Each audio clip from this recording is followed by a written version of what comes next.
Welcome to Creamer Media's Polity. I'm Brad Doubleman. I'm at the Center for Policy Studies in Braamfontein to meet with Senior Research Associate Aubrey Machiki to discuss his latest column entitled Africa, Growth and Development. Aubrey, in your column you say that South Africa may pursue economic growth at the expense of social justice and democracy. Please could you explain this? Well, in the field of international relations, especially as it pertains to economic diplomacy, there is the expectation that South Africa should be the moral compass of the world, whereas the choices that have to be made are sometimes quite difficult. Given the fact that Africa is one of the growth points of the global economy at the moment, there are investment opportunities not only for international investors but for South African investors too.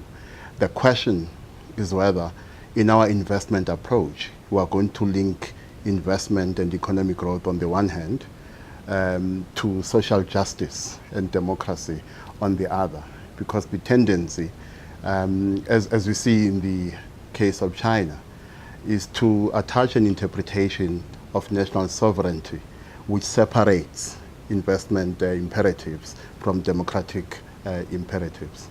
Please outline some of the tests and challenges South Africa faces when it takes up its non-permanent seat on the UN Security Council. Well, I think, to say the least, our previous stint in our non-permanent seat at the UN Security Council was inglorious and mired in controversy because some of the stances we took with certain international issues were objectionable to some in the world, particularly the case of how we dealt with the issue of Burma. There is the expectation this time that we are going to correct our stance and align our performance in the UN Security Council much more to our moral imperatives as a country. The two most immediate challenges that we face are Cote d'Ivoire, the Ivory Coast, and the Sudan.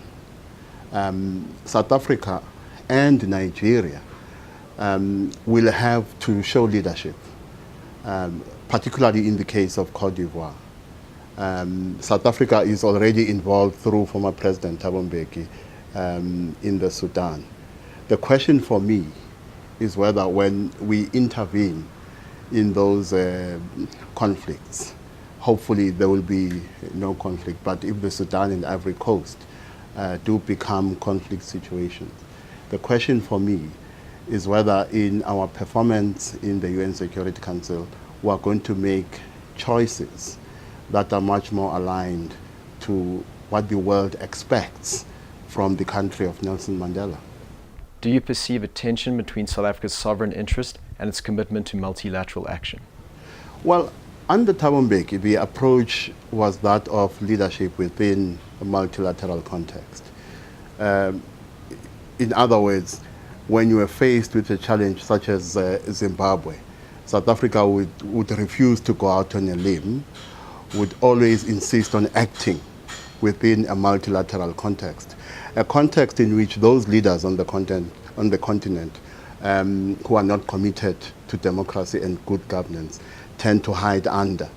The challenge, therefore, now is for South Africa and Nigeria to some extent to be prepared to act both within and outside multilateral contexts if particular situations demand that.